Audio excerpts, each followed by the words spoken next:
হঠাৎ পেছন থেকে কারো ভয়ানক হাসির শব্দ আসতেই মধু ফ্রিজ হয়ে গেল। অতি কষ্টে ঘাড় ঘোরাতেই দেখল কেউ নেই, আর হাসির শব্দটাও নেই। এবার মধু আরও ভয় পাচ্ছে, হাত পা কাঁপাকাঁপি শুরু হয়েছে। মধু ঠিক করেছে যত কিছুই হোক ও পিছনে তাকাবে না, সরাসরি ওয়াশরুমে যাবে। তো যেইভাবে সেই কাজ, মধু আর পেছনে না তাকিয়ে ওয়াশরুমে গেল। কোনো মতে কাজ সেরে বেরিয়ে কলপারে হাত ধুয়েই ঘরের দিকে হাঁটা শুরু করলো। হঠাৎ ঘরের সামনে আসতেই সেই ভয়ানক হাসির শব্দটা আবার শোনা গেল। মধু তাড়াতাড়ি ঘরে ঢুকে দরজা আটকে সাইকের পাশে শুয়ে ওকে জড়িয়ে ধরে চোখ বন্ধ করে রইল। মধুর প্রচণ্ড ভয় করছে। অনেকক্ষণ দাঁত মুখ খিচে চোখ বন্ধ রাখার পর আবার ঘুম চলে এলো মধুর। বাচ্চাদের চিল্লাচিল্লিতে মধুর ঘুম ভাঙল। পিট করে চোখ মিলতেই দেখল পাশে সাইকা মিলি কেউই নেই। ওদের বদলে আসিফ সৈকত ওরা বসে একটা আরেকটার চুল টানছে। আসিফ আর সৈকত ছোট মামার ছেলে। সৈকত বড় আর আসিফ ওর 2 বছরের ছোট। মধু উঠে বসে দেয়াল ঘড়িতে তাকাতেই দেখল 8টা বাজে। আস্তে আস্তে খাট থেকে নেমে কলপাড়ে গিয়ে হাত মুখ ধুয়ে ব্রাশ করে রান্নাঘরে আসতে দেখল মামিরা, খালারা আর ওর মা সহ কথা বলছে আর রুটি বানাচ্ছে। মধু আশেপাশে সাইকাকে না দেখে সারা বাড়ি খুঁজল। অবশেষে না পেয়ে ধান ক্ষেতের আইল ধরে হাঁটতে লাগলো। চারপাশটা সবুজে ছেয়ে আছে। মধু ডান দিক দিয়ে তাকিয়ে মাঠ দেখতে দেখতে হাঁটছিল। হঠাৎ কারোর সঙ্গে ধাক্কা খেয়ে কাদার মধ্যে পড়ে গেল। ঘটনাটা এত দ্রুত ঘটল যে মধু কাদায় পড়ে যাওয়ার 5 সেকেন্ড পর বুঝতে পারল আসলে কি হয়েছে। প্রচণ্ড রাগ উঠল মধুর। কে আকাম করেছে সেটা দেখার জন্য তাকাতেই মধু বিস্ময়ের চূড়ায় পৌঁছে গেল। নিজের চোখকে বিশ্বাস করতে কষ্ট হচ্ছে ওর সামনে ইয়াদ দাঁড়িয়ে আছে আর নিজের হাতটা মধুর দিকে বাড়িয়ে ধরে রেখেছে। মধু ইয়াদের হাতে নিজের হাতটা দিতেই ইয়াদ মধুকে টেনে তুলল। তারপর বলল, সরি আপু, আমি দেখিনি। এটা বলেই চলে যেতে নিলেই মধু ইয়াদের পথ আটকে দাঁড়ালো। তারপর বলল, এই আপনি আমাকে এড়িয়ে যাচ্ছেন কেন? এক্সকিউজ মি, আপনি কি আমাকে চেনেন? আর কি বলেন, এত তাড়াতাড়ি সব কিছু ভুলে গেলেন নাকি? আমি মধু। সিরিয়াসলি তুমি মধু? সন্দেহের দৃষ্টিতে জিজ্ঞেস করলো ইয়াদ। হ্যাঁ, মধু অভিমানে সুরে বলল। এবার ইয়াদ 32 দাঁত কেলিয়ে হাসতে লাগলো। হাসি থামতেই বলল, ও সরি, তোমার পুরো মুখে কাদা লেগে থাকে, চিনতে পারিনি। মধু মুখ বাঁকিয়ে বলল, আপনি তো ফেলেছেন আমাকে। আচ্ছা বাবা সরি, তারপর বলো তুমি কুমিল্লায় কী করো? মধু আর ইয়াদ আইল ধরে হাঁটতে লাগলো। মধু ইয়াদের প্রশ্নের উত্তরে বলল, আমার খালাতো বোনের বিয়েতে এসেছি। আচ্ছা এই কথা, তুমি আমাকে দাওয়াতই দিলে না। আপনার সাথে তো কথাই হয়নি, তবে এখন দিলাম। আজকে আপনার দাওয়াত, আজকে আপুর বিয়ে। ধন্যবাদ দাওয়াতের জন্য, কিন্তু আসতে পারবো না, বন্ধুদের সাথে ঘুরবো। ও এখন কোথায় যাচ্ছেন? সামনে খালটা দেখছো না, ওটার ওপারের মাঠে এখন আমরা বন্ধুরা মিলে ফুটবল খেলবো, চাইলে দেখতে পারো। আমি দেখব, মধু উৎফুল্ল হয়ে বলল। চলো তাহলে, আর শোনো খালের পানিতে মুখটা ধুয়ে নিও। আচ্ছা। তারপর মধু খালের এপাশেই থাকলো আর ইয়াদ ওপাশে চলে গেল। এপাশ থেকে ওপাশ ভালোভাবেই দেখা যায়। ফুটবলের কোট করা হলো। তারপর সবাই রেডি হতে লাগলো। ইয়াদ শার্ট খুলে ফেললো, নিচে স্যান্ডো গেঞ্জি ছিল আর প্যান্টকে হালকা গুটিয়ে নিল। সবাই চলে আসার পরই খেলা শুরু হয়ে গেল। অনেকেই দেখছে খেলা। হাড্ডাহাড্ডি লড়াই চলছে মাঠে, কোনো পক্ষেই গোল হচ্ছে না। অনেক সময় পর ইয়াদের টিমে একটা গোল হলো। তারপর আবার খেলা শুরু হলো। সবাই দৌড়াচ্ছে বলের পেছনে, কে কার থেকে বল নিবে আর গোল দিবে এই চিন্তায় আছে। আস্তে আস্তে সূর্যের তাপও বাড়ছে। আনুমানিক 9:45 বাজে। সব ছেলেদের শরীর থেকে দরদর করে ঘাম পড়ছে। রোদে ঘামের ফোঁটাগুলো ঝিলিক দিচ্ছে। তারপর পরের গোলটা ইয়াদরা একটুর জন্য দিতে পারেনি, তবে নিজেরা গোল খাওয়া থেকে বেঁচেছে। তারপর আবার পুরো দমে খেলা চলছে। খেলা দেখতে দেখতে কখন যে 11টা বেজে গেছে খবর নেই। মধুর হুঁশ আসতেই খেলা রেখেই বাড়ির দিকে দৌড় দিল। এত দেরি হয়ে গেছে, এখন মা জানলেই ইচ্ছে মতো মারবে। মধু তাড়াতাড়ি বাড়িতে আসতেই ওর বড় খালার মুখোমুখি পড়ল।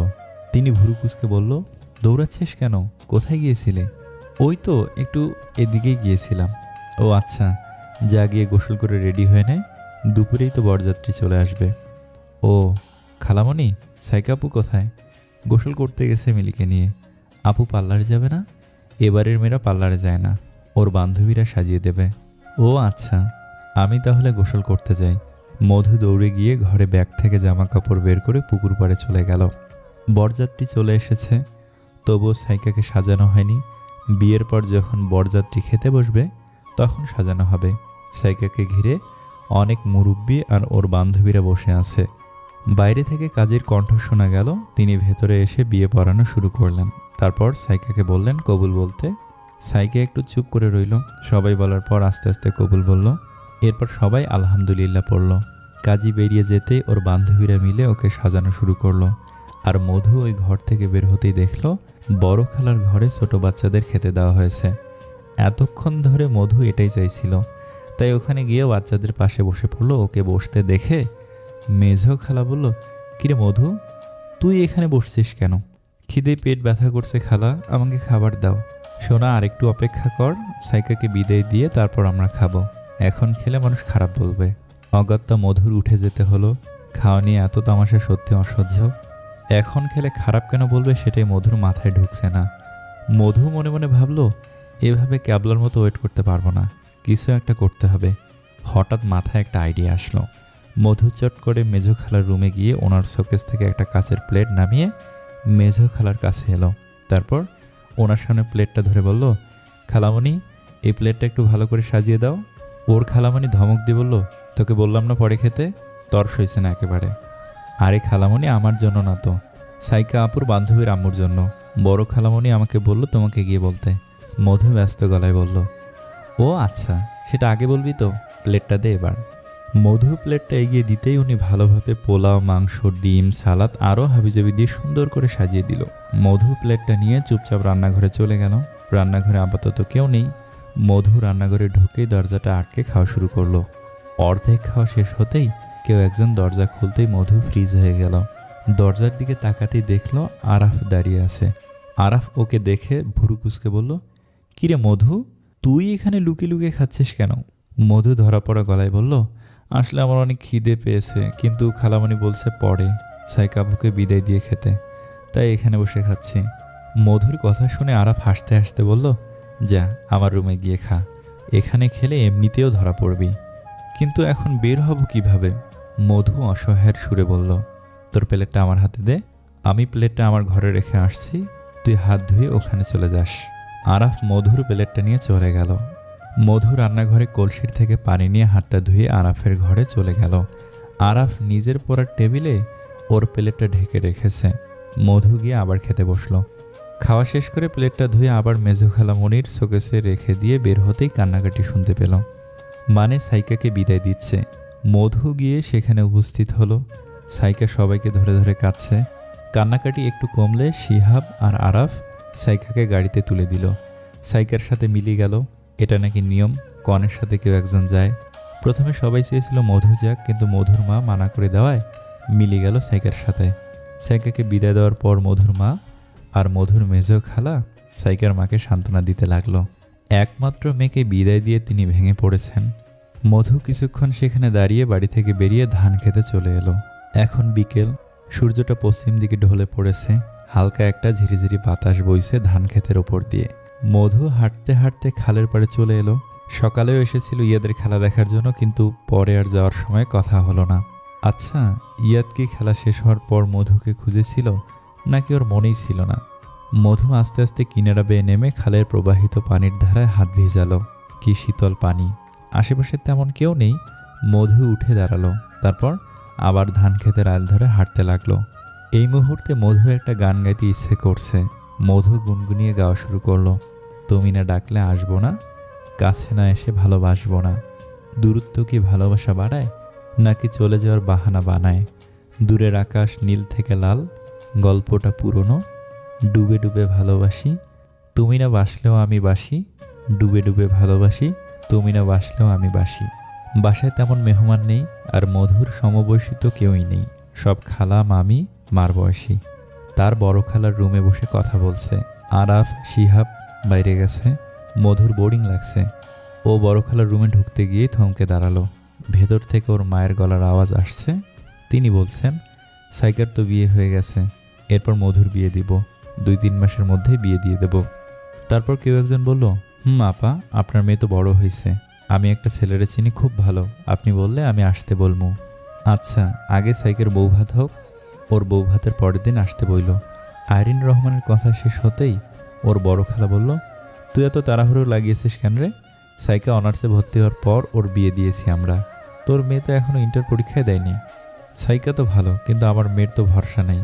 কোন সময় কার সাথে ভেগে যায় ঠিক নাই। বিয়ে দিয়ে বিদায় করতে পারলেই বাঁচি, আইরিন রহমান বললেন। মধু এরপর আর ওখানে দাঁড়ালো না। সাইকের রুমে এসে বালিশের ওপর শুয়ে কান্না করতে লাগলো। হঠাৎ কেউ একজন ওর মাথায় হাত রাখতেই কান্না থামিয়ে উঠে বসতেই দেখলো শিয়াব ওর দিকে তাকিয়ে আছে। আচমকা শিয়াবকে দেখে মধু চোখের পানি মুছে ফেললো। শিয়াব ভুরু কুঁচকে বলল, মধু, কাঁদছিস কেন? এমনিতেই, সাইকা আপুকে মনে পড়ছে তাই। শিয়াব কিছু একটা ভেবে বলল, লুডো খেলবি? হ্যাঁ খেলবো, কিন্তু মাত্র 2 জন। না, আরাব ভাইয়া আসছে, তুই বস, আমি লুডো বোর্ড নিয়ে আসি। এটা বলে শিয়াব বোর্ড আনতে গেল। মধু খাট থেকে নেমে সারা চুলগুলোকে খোপা করে কলপাড়ে গিয়ে হাত মুখ ধুয়ে ঘরে আসতে দেখল আরাফ আর শিয়াব খাটের উপর লুডোর বোর্ড নিয়ে আরাম করে বসে আছে। মধু হাত মুখ মুছে ওদের সাথে বসে পড়ল। 3 জনই নিজেদের গুটি পছন্দ করে নিল। প্রথমে মধু চাল দিল, কিন্তু ছক্কা ওঠেনি। তারপর আরাফ দিল, আরাফেরও কপাল খারাপ। সবার শেষে শিয়াব চাল দিতেই ওর ছক্কা উঠল।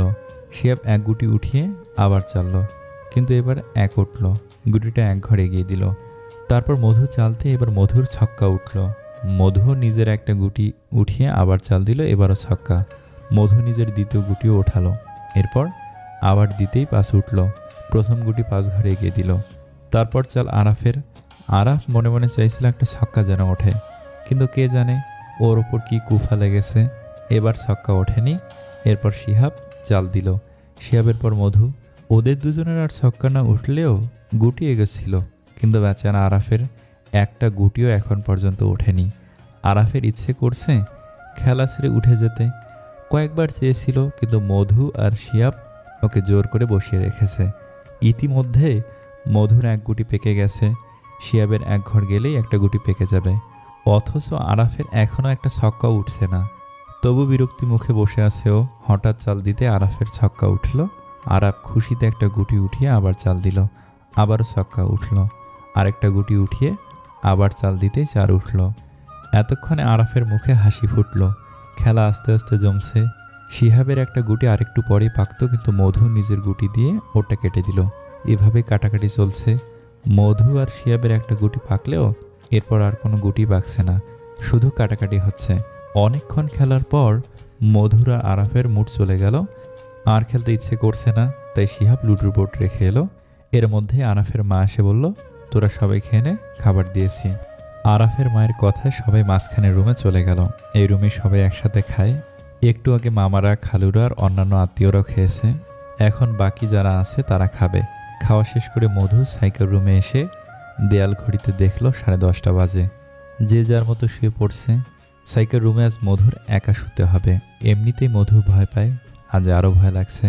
মধু গিয়ে আইরিন রহমানকে বলল, আম্মু, আজকে আমার সাথে ঘুমাও না, আমার ভয় করে। আইরিন রহমান বিরক্ত কণ্ঠে বললেন, ঢং না করে গিয়ে শুয়ে পড়, বিয়ের বয়স হয়ে গেছে, এখনও নাকি ভয় পায়। মধু আর কিছু না বলে রুমে চলে এলো। মন খারাপ করে মশারি টানিয়ে দরজা বন্ধ করে লাইট জ্বালিয়েই ঘুমিয়ে পড়ল। ঘুম আসছে না, মনটা ভার হয়ে আছে। মনে হচ্ছে কিছু একটা বুকের মধ্যে চেপে বসে আছে, নামতে পারলে ভালো লাগতো। বাইরে মেঘ ডাকছে। হঠাৎ করে কারেন্টও চলে গেল। মধু শোয়া থেকে জড়সড় হয়ে উঠে বসলো। হালকা বৃষ্টিও শুরু হয়েছে, বাতাস হচ্ছে প্রচুর। এভাবেই 1-1.5 ঘন্টা মধু বসেছিল। 1-1.5 ঘন্টা পর বাতাস বৃষ্টি কমে যায়। মধু গুটিসুটি মেরে শুয়ে পড়ল। তখনও কারেন্ট আসেনি। চোখ মুখ খিঁচে শুয়ে থাকার ফলে মধুর ঘুম চলে আসে। তখন ঘড়িতে আনুমানিক রাত 12টা। ফজরের আজান কানে আসার সাথে সাথেই মধুর ঘুম ভেঙে গেল। আড়মোড়া ভেঙে চোখ খুলে উঠে বসলো মধু। দরজা খুলে কলপাড়ে গিয়ে উজু করে ঘরে এসে নামাজ পড়ে খাটে বসে রইল। ইচ্ছা ছিল একটু হাঁটবে, কিন্তু এখন বের হওয়া ঠিক হবে না। কেউই এখনও জাগেনি। 10-15 মিনিট পর বাইরে বড় খালা আর ছোট মামিকে দেখা গেল। মধু খাট থেকে নেমে বাইরে যেতেই বড় খালা বলল, কিরে, কখন উঠলি ঘুম থেকে? একটু আগে। খালা, আম্মু উঠেছে? তোর মা নামাজ পড়ে। ও খালা, আমি একটু হেঁটে আসি। আম্মু জিজ্ঞেস করলে বইল, একটু হাঁটতে গেছি। আচ্ছা যা, তাড়াতাড়ি আসিস। মধু ঘাড় নাড়িয়ে হাঁটতে লাগলো। কাল রাত বৃষ্টি হয়, রাস্তাঘাট কাদা কাদা হয়ে আছে।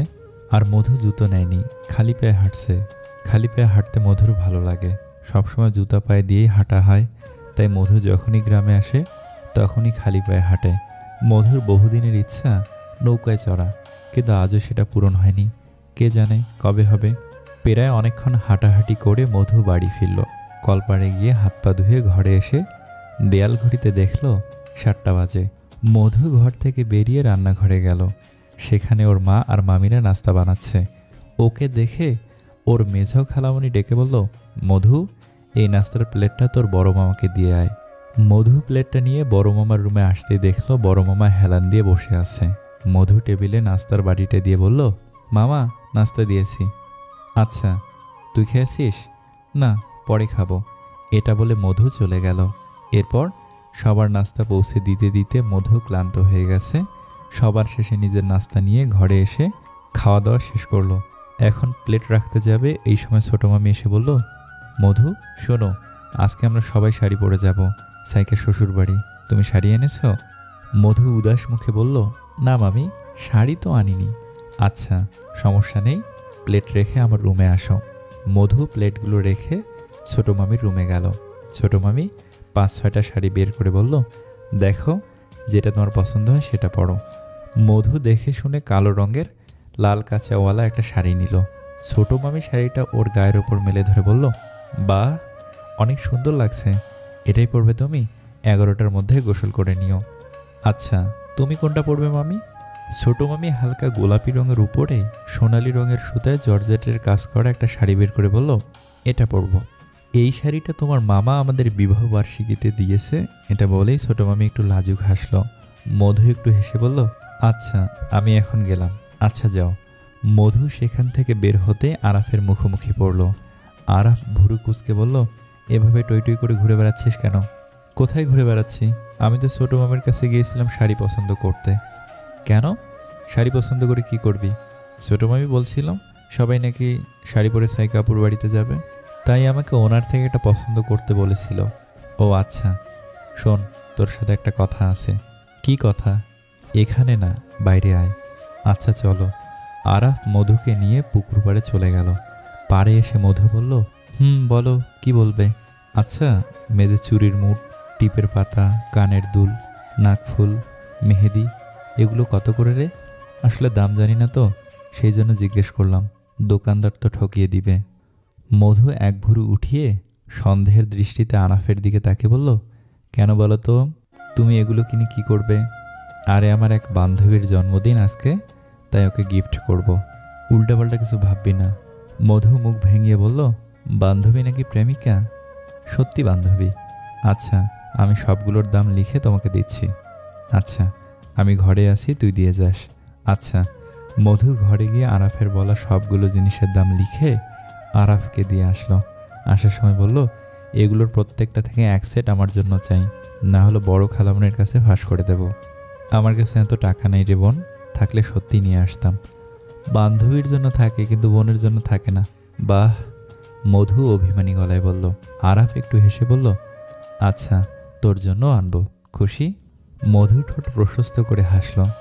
জবাব দিয়ে দিল সে খুশি। তারপর আরাফের রুম থেকে বের হয়ে নিজের রুমে গিয়ে দেখে আইরিন রহমান বসে আছে। মধুকে দেখে বলল, কোথায় গিয়েছিলে? এই তো ছোট মামির রুমে গিয়েছিলাম। আইরিন রহমান কৈফত নেওয়ার ভঙ্গিতে বললেন, কেন? মামি বলছিল আজকে সবাই নাকি শাড়ি পরে যাবে, তাই আমার শাড়ি নেই শুনে মামি ওনার থেকে একটা শাড়ি পছন্দ করতে বলেছিলেন, তাই ওনার রুমে গিয়েছিলাম।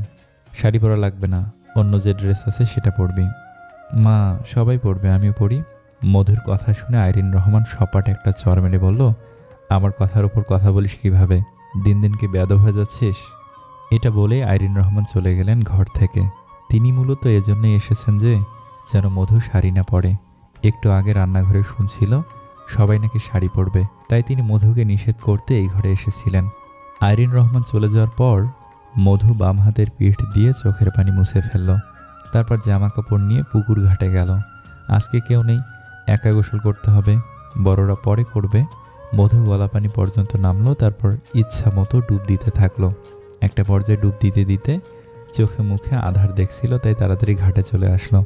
গোসল শেষে জামা পরে ঘরে গিয়ে আয়নার সামনে দাঁড়াতেই দেখলো অনেকক্ষণ ডুবানোর ফলে চোখ দুটো ভয়ানক লাল হয়ে আছে। মধু মাথায় তোয়ালে পেঁচিয়ে বিছানায় বসে রইল। একটু পর ছোটো মামি এসে বলল, মধু, শাড়ি পরবে না? চলো তোমাকে পরিয়ে দেই। মধু বাধা দিয়ে বলল, মামি আমি যাব না, শরীর খারাপ লাগছে, তোমরা যাও। মধুর কথা শুনে ওর ছোটো মামি ভালোভাবে ওর দিকে তাকিয়ে চিন্তিত ভঙ্গিতে বললেন, কি হয়েছে মধু? চোখ লাল কেন তোমার? জ্বর আসছে নাকি? মনে হয় মামি, শরীরটা ব্যথা ব্যথা করছে, মাথা ব্যথা করছে। আচ্ছা তুমি শুয়ে থাকো, কিছু খাবা? না মামি, কিছু খেতে ইচ্ছে করছে না। আচ্ছা তাহলে শুয়ে থাকো, কিছু লাগলে বইলো। মধু মাথা নেড়ে সায় দিল। ছোটো মামি চলে যেতেই মধু চুপচাপ চোখ বন্ধ করে শুয়ে পড়ল। একটু পর আইরিন রহমান এসে বললেন, অসুখ বাঁধালি কিভাবে? মধু কিছু না বলে মুখ নিচের দিকে নামিয়ে রাখল। মধু জবাব না পেয়ে আইরিন রহমান বললেন, ঔষধ খেয়ে নিস, আমাদের আসতে দেরি হবে, ঘর থেকে একদম বের হবি না। আইরিন রহমান বেরিয়ে যেতে নিলেই ওর বড় খালা এসে বলল, মধু, তুই আসলে যেতে পারবি না? একটু কষ্ট হলেও আয়, সাইকে তোকে দেখলে খুশি হবে। মধু কিছু বলার আগে আইরিন রহমান বললেন, আরে আপা, যেতে না চাইলেই থাক, জোরাজোরির দরকার নেই, চলো, লেট হচ্ছে আমাদের। মধুর বড় খালা মধুর দিকে এগিয়ে এসে বলল, তোরা সবাই যা, আমি থাকি, ওকে অসুস্থ রেখে যাওয়া যাবে না। এবার মধু বাধা দিয়ে বলল, না খালামণি, তুমি যাও, আমার তেমন কিছু হয় নাই, তুমি না গেলে তো সাইকা আপু রাগ করবে, প্লিজ তুমি যাও। কিন্তু তুই তো অসুস্থ। মধুর খালা উদ্বিগ্ন হয়ে বলল, আরে সমস্যা নেই, তোমরা তো চলেই আসবা, আমি ততক্ষণ শুয়ে থাকবো, তুমি আর দেরি করো না, বেরিয়ে পড়ো। মধুর জোরাজুরিতে তিনি আর না করতে পারলেন না, সবাই মিলিয়ে বেরিয়ে পড়ল। যাওয়ার আগে আরাফকে আসতে দেখে মধু ঘুমের ভান ধরে থাকলো। আরাফ এসে মধুকে ঘুমন্ত অবস্থায় দেখে চলে গেল। সবাই চলে যেতেই মধু উঠে বসলো। এখন দুপুর 12টা বাজে, ওরা আস্তে আস্তে সন্ধ্যা হবে, এতক্ষণ কি আর বসে থাকা যায় নাকি? মধু খাট থেকে উঠে দাঁড়িয়ে মাথা থেকে তোয়ালাটা সরিয়ে চুলগুলো ঝেড়ে নিল। তারপর মাথায় ওড়না দিয়ে গেটে তালা মেরে চাবিটা ওড়নায় বেঁধে বেরিয়ে পড়ল। আজ অনেক দূর হাঁটা যাবে। মধু ধান ক্ষেতের পাশ দিয়ে হেঁটে ব্রিজের উপর উঠল। এটার নিচে খাল। এই খাল কত দূর পর্যন্ত গেছে মধুর জানা নেই। মধু ব্রিজের ওপর বসল। হালকা একটা স্নিগ্ধ বাতাস বইছে, সাথে রোদের তাপও আছে। দুপুর হয়, তেমন মানুষ নেই। মধু কিছুক্ষণ সেখানে বসে আবার উঠে দাঁড়িয়ে হাঁটা শুরু করলো। হাঁটতে হাঁটতে সামনে দেখল ইয়াদ একটা বাড়ি থেকে বেরোচ্ছে, ওর সাথে একটা ছেলেও আছে, বাড়ির সামনে একটা রিক্সাও আছে। ওরা এখন রিক্সায় উঠবে। মধু দৌড় দিল, যে করে হোক ইয়াদকে আটকাতে হবে। এই ভর দুপুরে ইয়াদকে যেন ভীষণভাবে চায় মধু।